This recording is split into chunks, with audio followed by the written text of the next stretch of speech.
नित्यं शुद्धं निराभासं निराकारं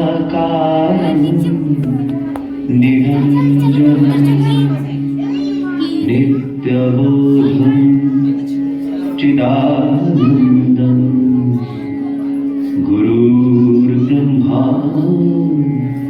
नमाम्यहम्। नमस्कार। आज हम लोग मंत्र चैतन्य विषय पर चर्चा करेंगे। मननाद तारयेत यस्तु सह मंत्र परिकीर्तितः, अर्थात शब्दों का एक ऐसा समूह जिसका मनन करने से, जिसका चिंतन करने से मनुष्य का मुक्ति मोक्ष संभव हो पाता है। ऐसे शब्दों को ही हम मंत्र कह सकते हैं। और ये जो मंत्र है वो किसी महाकौल द्वारा ही सिद्ध करके दिया जाता है। गुरुजी, इसका अर्थ है कि हम किसी भी शब्द को मंत्र के रूप में व्यवहार में नहीं ला सकते। परंतु गुरुजी, आप ही ने तो बताया था कि as you think so you become, यानी कि जैसा सोचेंगे वैसा ही बन जाते हैं। तो किसी भी चीज के बारे में सोचते हुए वैसा बनना यदि संभव है तो वो भी तो एक मंत्र ही हुआ। तुम्हारा प्रश्न अत्यंत उत्तम है वत्स, और ये प्रश्न नहीं बल्कि परिप्रश्न है। गुरुजी, ये परिप्रश्न क्या होता है? जिन प्रश्नों का उत्तर हमारे आध्यात्मिक साधना से जुड़े हुए हैं उन्हें हम परिप्रश्न कहते हैं, जिसका उत्तर पा लेने से हमारी आध्यात्मिक प्रगति होती है। अभय के प्रश्न से मुझे एक घटना याद आ रही है। सुनाइए ना गुरुजी।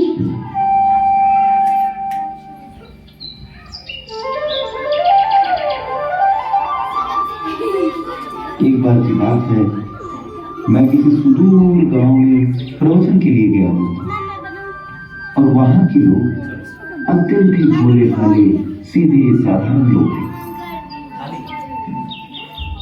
मैं जब वहां पहुंचा तो उन्होंने बड़ा ही सम्मान दिया, बड़े ही आदर पूर्वक मुझे बिठाया, स्वागत किया। आइए बधाइए गुरुजी, आपका स्वागत है हमारे गाँव में। आइए बधाइए गुरुजी, आपका स्वागत है हमारे गाँव में। आइए आइए गुरुजी, आपका स्वागत है। आइए बैठिए ना, आप बहुत थक गए होंगे। आज आप विश्राम कीजिए। कल तो आपका प्रवचन सुनने के लिए गांव के कोने कोने से लोग आने वाले हैं। अच्छा, ये तो बहुत अच्छी बात है। जी गुरुजी, कल दर्शन करते हैं आपके।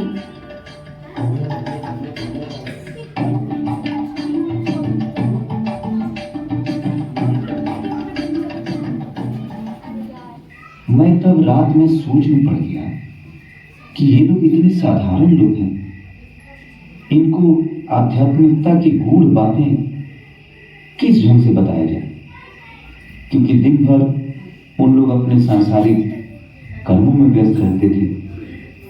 ध्यान साधना करने के लिए समय कहाँ।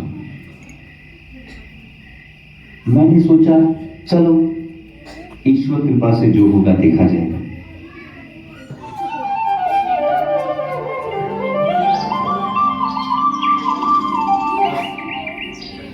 अगले दिन सुबह बहुत लोग आए। मैं सबको ईश्वर के संबंध में बताने लगा।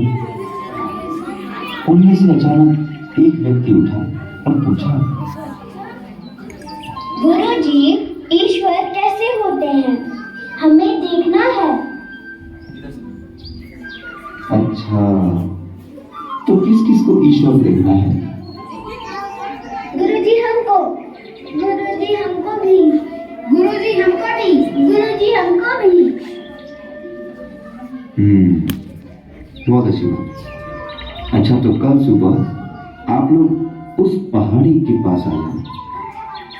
कल दर्शन कराते हैं आपको ईश्वर के। जी गुरुजी।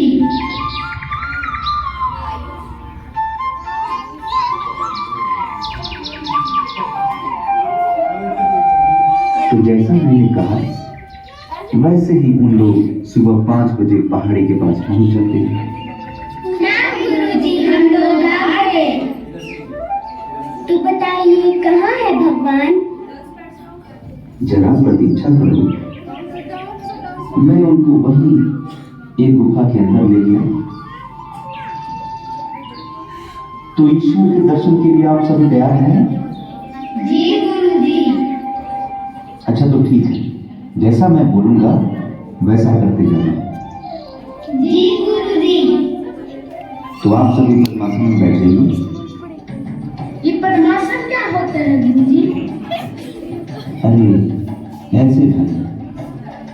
अच्छा गुरुजी, तो ये कहिए ना कि हाथ पांव सरिया के बैठ जाए। अरे हाँ, ये तो हम लोग करते ही हैं। अरे ए मनोहर, हम लोग नहीं बैठते हैं मंदिर में, वैसे ही तो बैठना है। अरे बैठो महाराज। अरे हाँ, ये तो करते ही हैं। बैठो बैठो बैठो। हाँ, अब अपनी आंखें बंद कर लीजिए सभी। जी गुरुजी। और अब अपनी सबसे प्रिय वस्तु के बारे में सोचिए। उसी के बारे में सोचते रहिए, उसी के बारे में सोचते रहिए। प्रिय वस्तु क्या हो सकता है भाई? और थोड़ी देर में मैं गुफा से बाहर आ गया।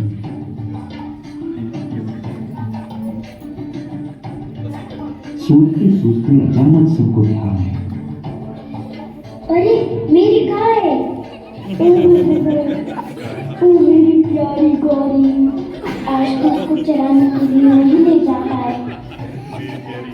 आहा, हमारी भैंस, पता नहीं उसको चारा मिला होगा या नहीं। ओह बेचारी काली। अरे अरे अरे, मेरी भैंस का दूध कौन निकाला है? पता नहीं। अरे मेरी गाय का गोबर, पता नहीं कोई बताया है नहीं। वो तो बैठ ही नहीं पाएगी गोबर में। यही सारी बातें सोचते सोचते सुबह से शाम हो गई। मैं जब शाम को लौटा तो गुफा के बाहर खड़े होकर मैं उन सभी लोगों को आवाज दे रहा हूं, मनोहर, ए भुवन।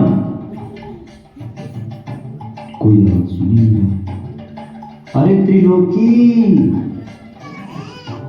उधर से कोई उत्तर नहीं आया। अरे ओ राम खिलावन, उधर से गाय भैंस की आवाज में बोलता है। अरे हाँ गुरुजी, बाहर आओ, बाहर निकलो। गुरुजी, हम कैसे निकले बाहर? क्यों? अरे भाई, जैसे गए थे वैसे ही वापस निकल के आओ बाहर। हमारा शरीर तो इतना बड़ा बड़ा हो गया है, इतने छोटे से गुफा से बाहर कैसे निकल पाएंगे? अरे गुरुजी, हम लोग इतने बड़े हो गए हैं, क्या होगा हमारा? ये गुफा तो हमारे लिए छोटा पड़ गया है। बड़ा मुश्किल हो रहा है गुरुजी। तब मैं समझ गया, इन लोगों का ध्यान उस गाय भैंस में पूरा लग गया, पूरे अच्छी तरीके से लग गया। फिर मैं अंदर गया। मुझे हमारे पास मत आइए, हम लोग के बहुत बड़े बड़े सिंह हैं। मत आइए गुरुजी, मत आइए। अंदर जाकर उन सबको बड़े जोरों से तो उनकी आंखें खुली और तब उन लोगों ने एक दूसरे को देखा तो बोले, अरे हम लोग तो वैसे ही हैं जैसे पहले थे। तो क्या समझे कि जैसा उन्होंने सोच रखा है, क्योंकि वे सरल साधारण मन से अपने गाय भैंस के बारे में सोचते रहे। और तब उनका मन चित्त वही स्वरूप ग्रहण करने। हम जितनी ये साधना करते हैं, जितने भी तरह के योग हैं, इन सभी योग को करने का एक ही तात्पर्य है, एक ही लक्ष्य है कि हमारा मन अति साधारण बन जाए, एक नन्हे से शिशु की तरह। और वो नन्हा शिशु जब उस परमात्मा को हृदय से पुकारता है, उसके बारे में सोचता है, तब जाकर वो परमात्मा उसकी ओर दौड़े चले आते हैं। तो गुरुजी, वो शब्द भी तो मंत्र के जैसा ही हुआ ना? वही तो समझना है। मंत्र यानी कि जिस शब्द से मुक्ति मोक्ष प्राप्त हो सकता है, जिससे हमारा मन परमात्मा के मन से मिलकर एकाकार हो जाता है, वही शब्द मंत्र पदवाच्य है। अन्यथा अन्य कोई ये शब्द मंत्र नहीं है। और ये मंत्र तारक ब्रह्म के द्वारा ही सिद्ध करके दिया जा सकता है। और दूसरी बात ये भी है कि दुनिया की असीमित वस्तुओं का ध्यान करके मन सीमा में बंध गया, बंधन में बंध गया, तो वो मंत्र कहाँ हुआ? वो तो मुक्ति के बजाय बंधन में बांधने का कार्य कर रहा है। किंतु जब मनुष्य मंत्र का भाव लेता है कि मैं वही परम ब्रह्म हूं, तो उसी ब्रह्म के बारे में सोचते सोचते मनुष्य का मन विराट बन जाता है। मंत्र के भाव को ग्रहण करते करते मन जब उस परम चैतन्य के भाव में सराबोर हो जाता है, तो उसी अवस्था को मंत्र चैतन्य की अवस्था कहते हैं। और स्वयं तारक ब्रह्म गुरु रूप में आकर धराधाम के सभी प्राणियों के लिए इस विद्या को बतला जाते हैं। ज्ञान की अंजन से हमारे मन के चक्षु के अंधकार को नाश कर देते हैं। ऐसे गुरु को हमारा नमन। अखंड मंडलाकारं व्याप्तं येन चराचरं तत्पदं दर्शितं येन तस्मै श्री गुरवे नमः। अज्ञानतिमिरान्धस्य ज्ञानाञ्जना शलाकया चक्षुरुन्मिलितं येन तस्मै श्री गुरवे नमः। गुरुर्ब्रह्मा गुरुर्विष्णु गुरुर्देवा महेश्वर गुरुरेव परमा ब्रह्म तस्मै श्री गुरवे नमः। तव द्रव्यं जगता गुरु तुभ्यमेव समर्पये।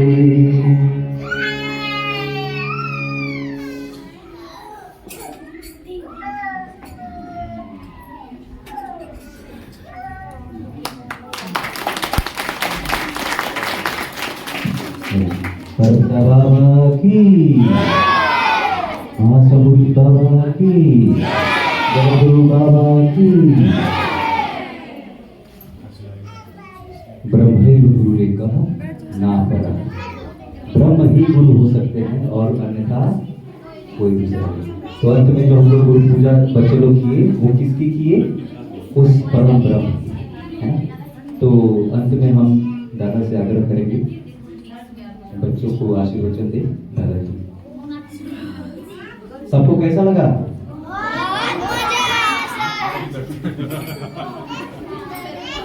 बहुत ही